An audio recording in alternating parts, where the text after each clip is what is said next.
words bless our lives.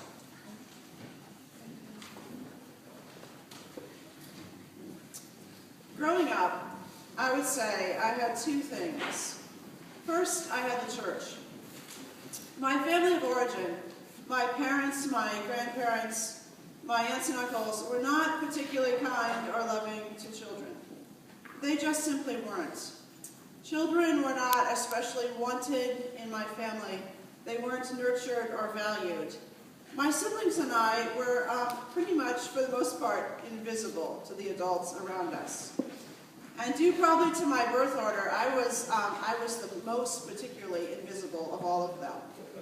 Now, I wouldn't advise growing up invisible, nor would I advise raising the invisible child. That does sound like a good book title, though. But being invisible did have certain long-term benefits for me. I quickly became very self-sufficient. I developed an extraordinary imagination. And most importantly, and most interestingly, I think, I became especially adept at finding love and encouragement from good people outside my family. And the one place I found love and encouragement more than any other place was in a church. It was the First Christian Church, Disciples of Christ, in Wadsworth, Ohio. When I was 12, and I was going to that church regularly, I got a ride with my grandparents. They didn't necessarily want me at church, but they couldn't say no to my ride. They became my taxi. And I never missed church because I just loved it. But during that 12-year-old pivotal rite of passage time, that's when I felt the call to ministry, which I kind of laugh at, and I feel a little embarrassed about to say that because it sounds so cheesy that when I was 12, God spoke to me to become a minister. But I'll tell you something, I have probably never since felt God's presence or heard God's voice so boldly as I did when I was just 12. Well, I knew very clearly that God was calling me to ministry. As a 12-year-old, I was quite confident about it. I had no doubt that's what I would be when I grew up. However, this knowledge and this decision, this epiphany, had to be my own little secret because being invisible, nobody cares what you do or what you say you're going to do or who you're going to be. So there was no one in the family that I could tell about this. But I did tell one person. I told the pastor of the church. His name was Phil Gould. He was a really amazing guy, neat guy. And he took me very seriously, to my surprise. And Phil asked me to come into his study and to sit down and to talk. And he asked me to tell him everything about what he began to say was my call. It's the first time I had heard the phrase call. Remember, it was 1973, and I had never met a woman pastor or heard of a woman pastor. And yet, I was very certain I would be one. And Phil Gould told me that day, I remember, that in the future, there may be lots of women who are pastors. Now, he was nearing retirement. He was in his early 60s. And he said there'll be maybe lots of women, and he said, Jane, you will be a fine pastor. He said, and there are lots of things women can do in the church who are ordained. But he said, just remember, they'll never be in the pulpit.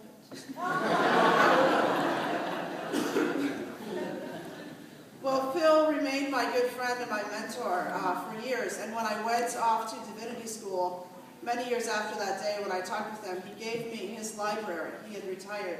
And he gave me all the books out of his library. I said that when I was growing up, I had two things. The first was the church. Well, the second thing was the Mary Tyler Moore Show. I watched the Mary Tyler Moore Show all through middle school. At the same time that, in those same years when I became so convinced that I was meant to be a minister, I was watching Mary Tyler Moore, and I absolutely loved the character Mary Richards. I told you that when I had my voice from God telling me to be a minister, I was in a family that was not particularly interested in me or in any kids. It didn't even cross my mind to tell them about it because nothing in my family was encouraged or expected or thought possible. Yet at that time in my life, I became enthralled with a TV show about a woman who, if you remember the beginning of the show, where you might not remember the show, but at the show, and she's saying goodbye to people, and she gets in her car, and she drives down the highway, and she leaves family, and she moves to a big city, Minneapolis, where she gets a job that's a non-traditional job, and she has that cool apartment, and she's got all those neat friends. And that was the person I became just enthralled with, Mary Richards in the Mary Tyler Moore Show. That was the first show as a kid. I remember 73, or it was the early 70s. That was the first show where a woman was not a wife and mother. And in fact, when the show ended, the producer wanted to end it with Mary getting married, having a husband, and she refused. She said, getting married is not the end, so that's not going to be the end of the show. I don't think it's a coincidence that that's what happened, that that's who I was so drawn to at that time. One more piece about that at the beginning of the show. Do you remember the song that's played? Marlis Roberts said she would pay me money if I would sing it. I'm not going to sing it. Shouldn't offer enough. The song was, you remember the song? You're going to make it after all. Remember that? You're going to make it after all. That became my secret mantra. The secret mantra, because there really weren't people around me who thought I was going to make it after all. But there was the pastor at the church, Phil Gould, who thought I was going to make it after all. I've often complained to you about the Apostle Paul. As you know, I don't like him. I find him insufferable, arrogant, sexist, opinionated. He's not good at showing his vulnerability. Paul liked to tell people what to do and how to act. Yet I chose today for my final text in my last sermon with you, I chose his letter that he wrote to the people of Philippi, the community. So I actually used Paul today. Isn't that just too much that I used Paul? It's because in this particular letter, Paul does something new and different, I think. We don't know the specifics of his relationship with the people in Philippi, this Greek community. But in his letter, instead of telling them what to do or reprimanding them or doing whatever, instead, this letter is actually filled with affection and gratitude. He says things like, every day I thank God for you. Or he says, how I long for all of you. That's really not Paul. Not the Paul I hate, anyway. But he says something else that's even more touching and more moving, because it's so not him. He says, you hold me in your heart. Okay, if Paul were being Paul, what he should have said was, I hold you in my heart, because that's a control thing. I hold you in my heart. But he doesn't. He says something so much more vulnerable. He says, you hold me in your heart. The Mary Tyler Moore Show lasted for 7 years.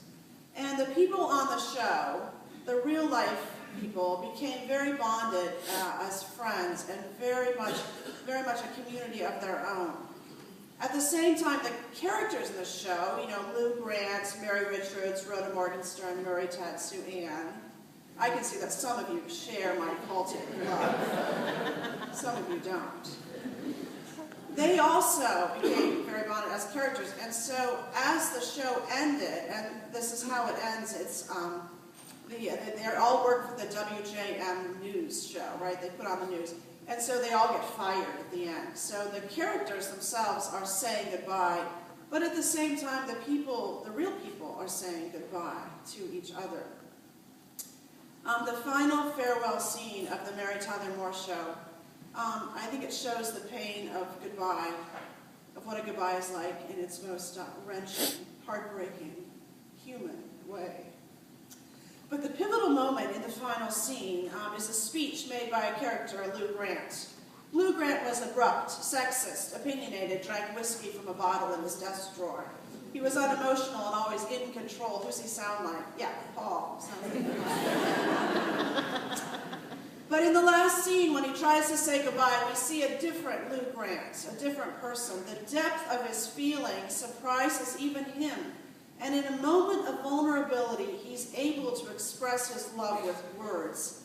And this is what he says. He says, I treasure you people. I treasure you people. It's like saying, you hold me in your heart. When you grow up in a family, or live in a family, that parcels out love in tiny amounts, you find yourself surprised when love is abundant, or extravagant, or generous. You are in awe of that love. You fearfully embrace it. You treasure it. I have found such love at Zion. My childhood of scarcity is long over, because the love I have found at Zion is the love of family as God meant it really to be: abundant, extravagant, generous. I treasure